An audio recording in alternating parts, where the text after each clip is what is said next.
Hey everybody, Amitabha Metalove. I just wanted to make a little video for you.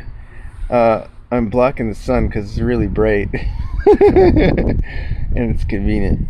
I'm just making a little video about beauty and the middle way. So I'm sitting here, well, I was actually sitting up there and I was just chilling out here on the deck. It's my day off, and I saw this little grass here.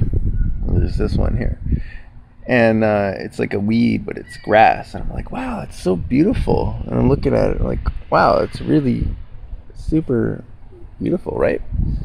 And I'm realizing, if I find that to be beautiful, then I must find things that are not beautiful, because that couldn't be beautiful unless there was non-beauty. So I'm just going to get out of this direct sun because it's super bright. So, and then we'll continue. So the Buddha taught the middle way. And now a lot of people just apply the middle way haphazardly to their life to justify sensual desires. Say, well, the middle way is, I can have one bowl of ice cream a day and not 6, or whatever, right? But really, the middle way is the space between sensual pleasures, sensual desires, and attachment to worldliness, and complete asceticism. So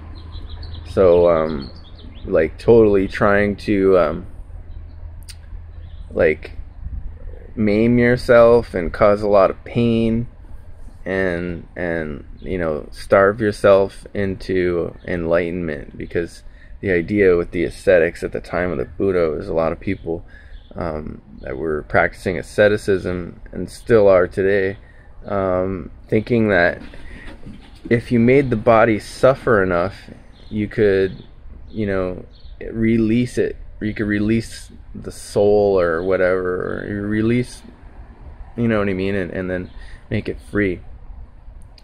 So I'm not sure how this video is going to turn out, because I turned on this thing called beauty mode, which is really funny, because I just was playing around with the settings. It looks like it's making everything lag. So we'll see. Saying beauty, not necessarily always a good thing. Anyways, so the middle way is not, something that should be used to justify our lives and our tendencies. The middle way is really, when he's talking about the middle way, he's talking about renunciation, but renunciation without harming yourself. So instead of renouncing everything, because it's not really renouncing if you're trying so hard to harm your body, to make it, surrender, is sort of what some of these ascetics are trying to do, or were trying to do. So he discovered the middle way, and he said, if a guitar string, I can't remember what instrument he used at the time, but they had stringed instruments at that time, and if it's too tight, the string will snap. If it's not tight enough, it won't play. And if you play music, you have to have it tuned properly in order to get music to happen. So the middle way is between liking and disliking. So we're living in this world of pleasure and hedonism, and fulfilling our desires, and craving and wanting, and lust and beauty, and the middle, and that's liking, right? Like, we're always wanting to fulfill our desires and achieve our goals, and and create things, and just find a lover, and have pleasure all the time, and then disliking is when you know, are completely angry all the time, and depression and sadness and depression and upset and just general discontent and not okayness with what is, so you can, and really, that manifests in these ascetics, saying like the body is suffering, the world is suffering. It's true. If you really look at it, everything you want will cause you suffering. It's impossible not to. Wanting and not wanting are on two sides of the same coin. So as soon as you have wanting, not wanting is coming. So these ascetics, they've tried to maim their bodies and cause it to surrender. They're hoping that, by standing on one foot for a day or whatever, or the story of the Buddha is that he only ate 1 grain of rice a day just to sustain his body, and it's not healthy, because then the body becomes sick and it can't concentrate, and it doesn't have the capacity to meditate and see through the mind. So I'm looking at this weed, this piece of grass, and my mind finds it beautiful. I don't even want to say it is beautiful. My mind finds it beautiful based on my conditioning, based on my preferences, based on what I view as beautiful and not beautiful. There's lots of women that my mind finds not beautiful. There's lots of women that my mind finds beautiful. So the middle way is the path to peace.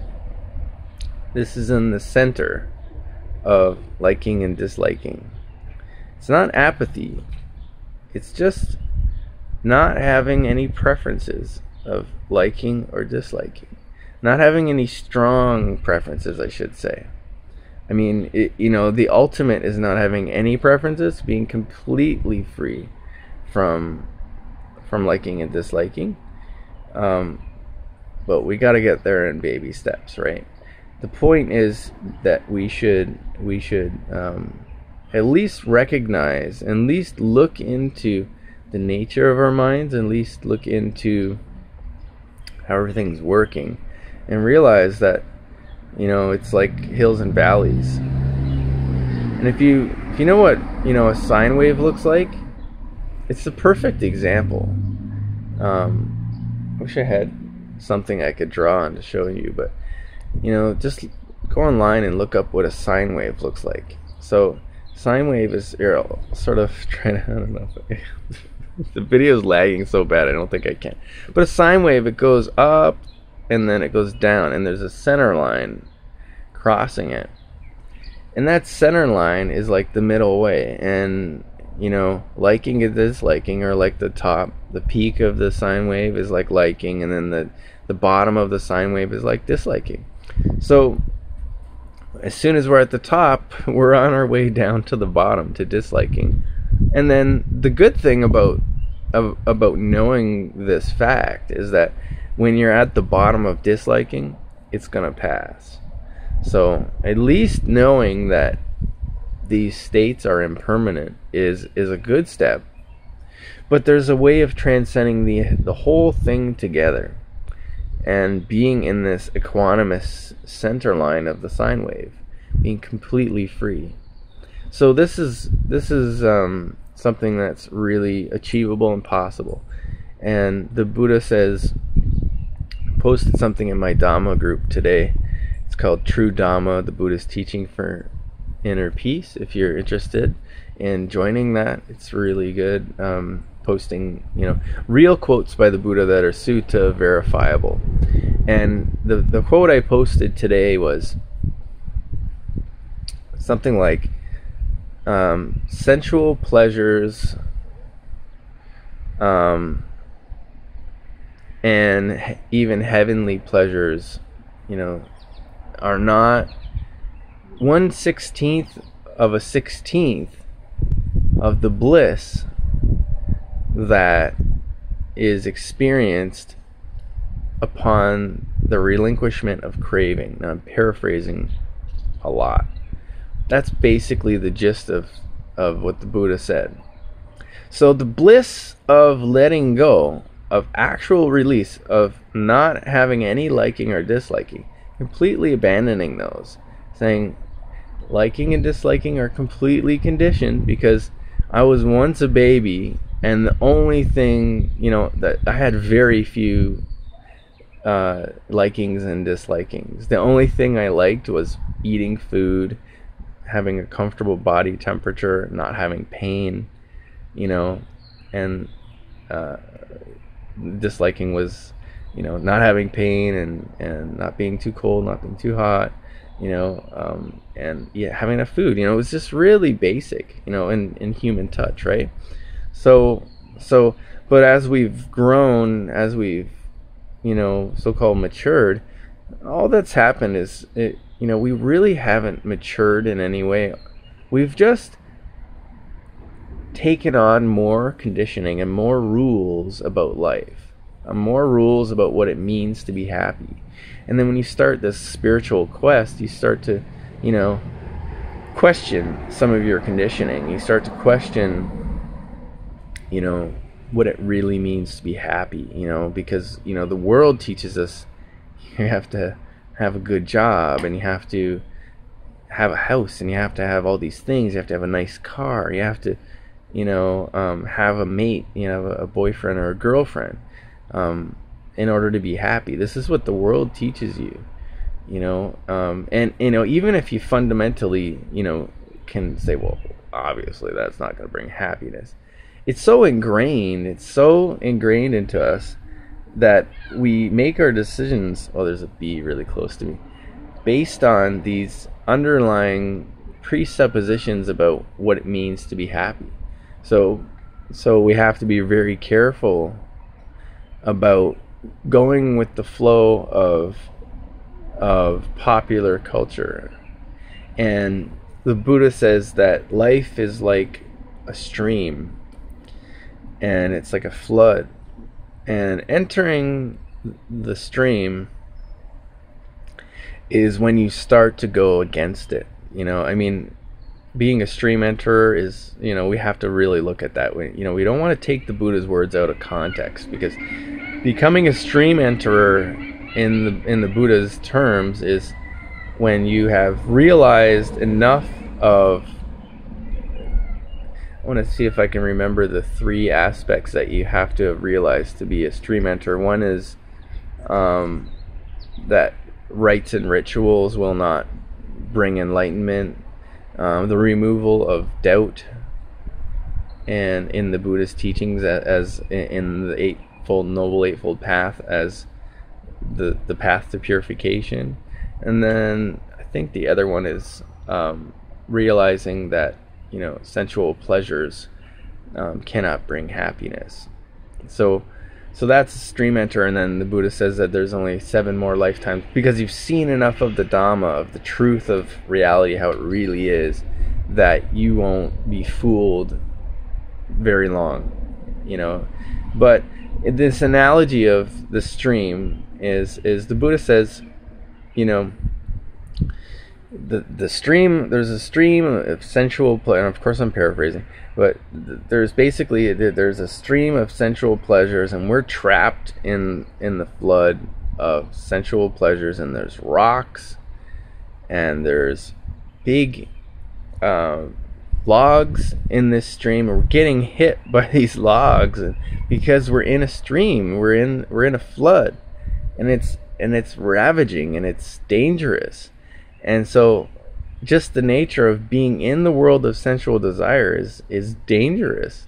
And so we're gonna get hit, we're gonna get smashed by these logs, and we're gonna trip, and we're gonna get sucked down and get hit by rocks. And just by the nature of being in the world, there's gonna be suffering, because we have this ignorance, this misunderstanding of what it takes to be happy, this misunderstanding that says that I can be happy if I have my sensual desires fulfilled, if I have my thoughts fulfilled and my wishes fulfilled. But the truth is, even if you get everything, you'll just want something more. This is just like, watch your mind and watch your life. And once you fulfill something else, that creates a void, and then that has to be fulfilled by something else still. So it's like, if you dig a hole in the sand, you're at the beach. If you dig deep enough, the water comes up, and if you take your hand or a bucket and you scoop out the water, it will just fill up again with more water, because that's the nature of the beach. So the nature of the world is that desire creates a void, and then something has to fill it. Craving creates a void, and something has to fill it. It's actually, everything is perfect the way it is, exactly the way it is. And then craving is like, the beach is perfect, and like, the water's right there. You can just get it right from the water, but you're trying to dig and get water through the sand, and you're saying, well, you're not seeing that the water's right there, and I don't know if it's the perfect analogy, but it's just that everything is really okay as it is. And the Buddha talked about in the fire sermon, he said, the senses are on fire, and if we want to really be free, we have to realize that the eye is on fire, images are on fire, anything in contact with the eye, the intellect that responds to the eye, is on fire. And if we believe in it, and if we are attached to it whatsoever, there will be suffering, because we will think that there's something worthwhile in this world. And really, like the Buddha says, that the quenching of craving is the highest bliss. So can you imagine, like, just think about, sexual orgasm. So much pleasure, right? Like, insane. So much pleasure. It's like a drug, right? It doesn't last very long, does it? It's like a few seconds. Like, maybe if you're lucky, your orgasm lasts a minute or something, right? And it's so intense and so, like, amazing, right? But it's gone, and you can't have another orgasm right away. What are you going to be doing? Masturbating all the time, having sex all the time? You can't. The Buddha says that the relinquishing of craving is, that pleasure, let's say, because really sexual pleasure is kind of like the highest pleasure in the physical world. That's 1/16 of 1/16 of the pleasure of the bliss and pleasure of letting go and in complete release from craving and of nibbana. So, and that's available all the time. Complete joy and bliss all the time. This is the way the Buddha lived, and that's why he taught, for 45 years.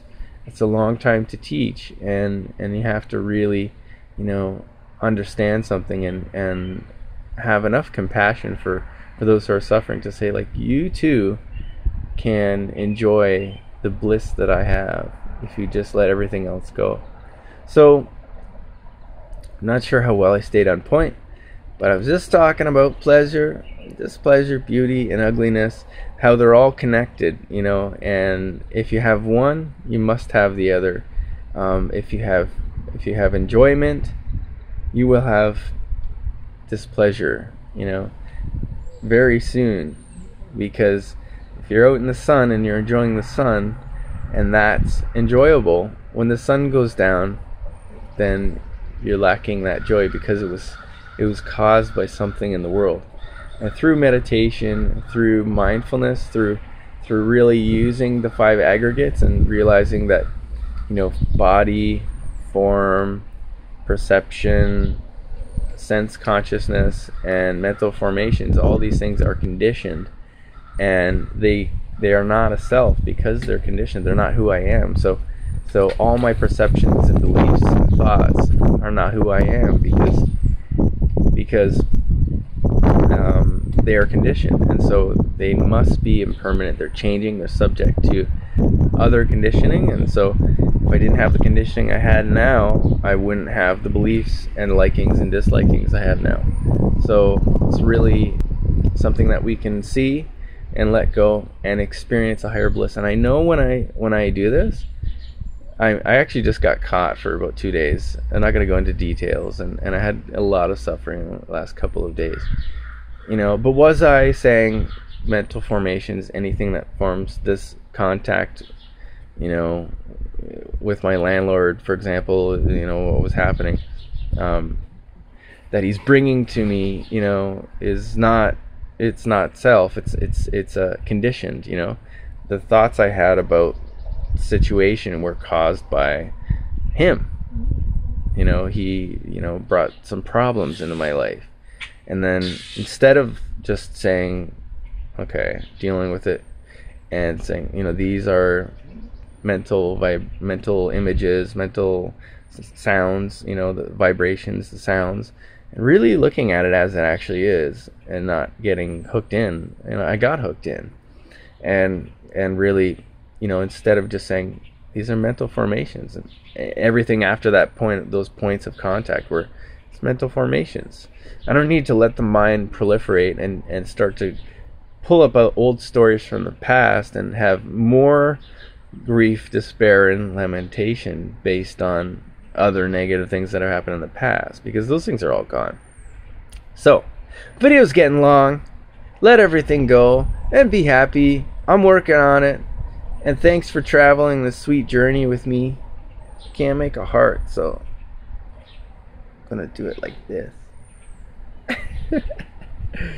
Anyways, silliness. I love you. You take it easy.